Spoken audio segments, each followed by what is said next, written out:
Au nom du Père et du Fils et du Saint-Esprit. Amen. Évangile de Jésus-Christ selon saint Luc. En ces jours-là, Jésus s'en alla dans la montagne pour prier. Et il passa toute la nuit à prier Dieu.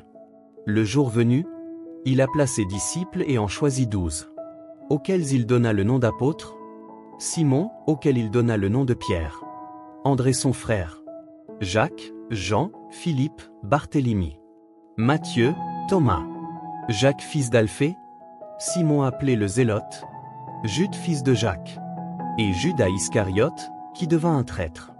Jésus descendit de la montagne avec eux, et s'arrêta sur un terrain plat.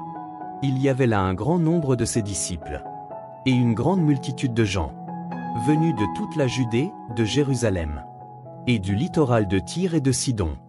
Ils étaient venus l'entendre, et se faire guérir de leur maladie.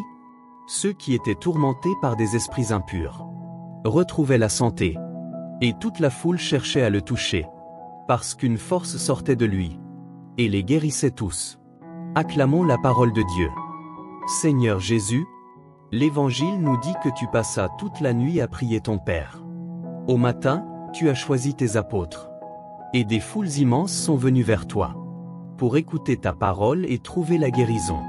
Aujourd'hui encore, tu poses ton regard plein de tendresse sur ceux qui se sentent faibles et oubliés.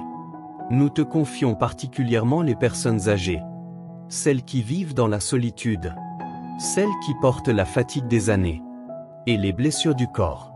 Seigneur, approche-toi d'elles comme tu l'as fait au bord du lac. Pose ta main sur leurs épaules courbées. Rends à leur cœur la paix et la consolation. Fais-leur sentir qu'elles ne sont jamais seules, que ta présence les accompagne, même dans la nuit de la souffrance.